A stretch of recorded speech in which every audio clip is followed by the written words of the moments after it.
Rave పార్టీలో 100 నుంచి 150 మంది ఉన్నట్లుగా ఎఫ్ఐఆర్లు నమోదు చేశారు పోలీసులు. అర్ధరాత్రి భారీ డీజే సౌండ్లపై పొరుగు వాళ్ల ఫిర్యాదుతో ఈ ఫామ్ హౌస్ రేవ్ పార్టీ బాగోతం మొత్తం కూడా బయటపడింది. MDMA pills, cocaine, hydro ganja సహా మరికొన్ని డ్రగ్స్ కూడా సీజ్ చేసినట్లుగా పోలీసులు ఎఫ్ఐఆర్లో పేర్కొన్నారు. 2 సూత్రధారులు, 3 పెడ్లర్స్ ని అరెస్ట్ చేశారు. అలాగే పార్టీకి అటెండ్ అయిన వాళ్ల బ్లడ్ శాంపిల్స్ తీసుకుని వాళ్ళని పోలీసులు వదిలిపెట్టినట్టుగా తెలుస్తోంది. పార్టీలో ప్రముఖ తెలుగు, కన్నడ సెలబ్రిటీస్ పాల్గొన్నట్టుగా తెలుస్తోంది.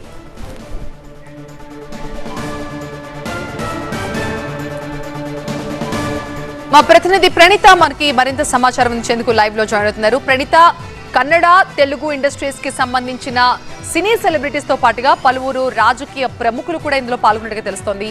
సో ఇక్కడ హైదరాబాద్ నుంచి ఎంతమంది ఆ పార్టీకి అటెండ్ అయ్యారు? ఆ డీటెయిల్స్ ఏమైనా తెలుస్తున్నాయా?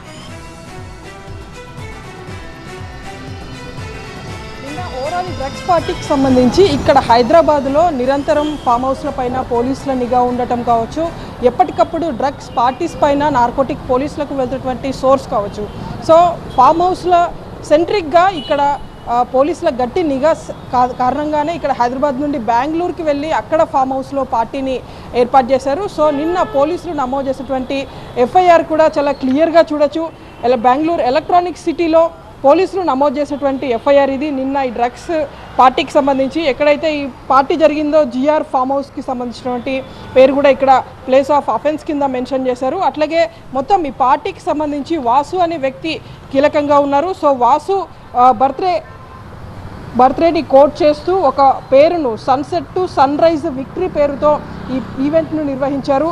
అంటే సండే ఈవినింగ్ 5 o'clock నుండి సోమవారం ఉదయం వరకు, తెల్లవారుజామున వరకు కూడా ఈ పార్టీ నిరంతరంగా కొనసాగింది. నాన్ స్టాప్గా పెద్ద సౌండ్లతో డీజేని ఏర్పాటు చేశారు. సో అక్కడ చుట్టుపక్కల ఉన్నటువంటి వారు పోలీసులకి చాలా న్యూసెన్స్ క్రియేట్ చేస్తున్నటువంటి కంప్లైంట్ చేయడంతోనే పోలీసులు అక్కడికి చేరుకొని మొత్తం ఈ ఫామ్ హౌస్ పైన రైడ్ చేశారు.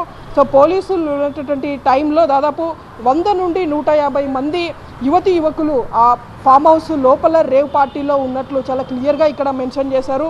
దీంతోపాటు వీళ్ళందరూ కూడా సన్సెట్ టు సన్ రైజ్ అంటే సూర్యాస్తమయం నుండి మళ్ళీ తిరిగి సూర్యుడు ఉదయించే వరకు పార్టీ అనేటువంటి పేరుతో దీన్ని ఏర్పాటు చేశారు. ఈ పార్టీలో మొత్తం 150 మంది పాల్గొన్నారు. దీనిలో చాలామంది డ్రగ్ పెడ్లర్లు కూడా ఈ పార్టీలో ఇన్వాల్వ్ అయ్యారు. ఇప్పుడు పోలీసులు అరెస్ట్ చేసినటువంటి వారిలో చాలా వరకు డ్రగ్ పెడ్లర్లు కూడా ఉన్నారు.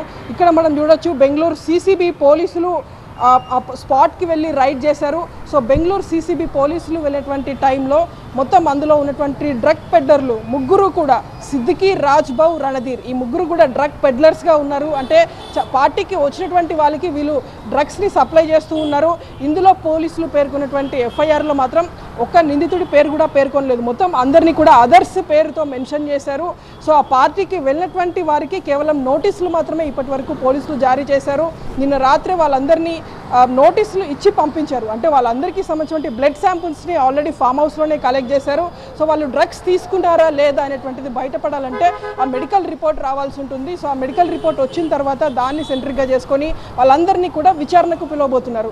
అయితే ఈవెంట్కి వెళ్ళినటువంటి వాళ్ళలో 2 తెలుగు రాష్ట్రాలకు సంబంధించినటువంటి పొలిటీషియన్స్ ఉన్నారు, సినీ ఆర్టిస్టులు ఉన్నారు, సీరియల్ నటులు ఉన్నారు. సో వీళ్ళందరికీ సంబంధించినటువంటి ఇన్వాల్వ్మెంట్ ఎంతవరకు ఉంది? కేవలం బర్త్డే పార్టీకి మాత్రమే వీళ్ళు అటెండ్ అయ్యారా, లేదంటే అక్కడికి వెళ్ళి డ్రగ్స్ని కన్జ్యూమ్ చేశారా అనేటువంటిది కూడా తెలియాల్సి ఉంది. అయితే నిన్న హేమ ఎపిసోడ్ అంతా కూడా చూసాము. అయితే హేమను సైతం రాత్రే బెంగళూరు పోలీసులు వదిలినట్టు తెలుస్తుంది. ఆమెతో పాటు నెల్లూరు జిల్లాకు సంబంధించినటువంటి ఒక రాజకీయ నాయకుడికి సంబంధించినటువంటి అనుచరులు సైతం ఆ పార్టీకి వెళ్ళారు.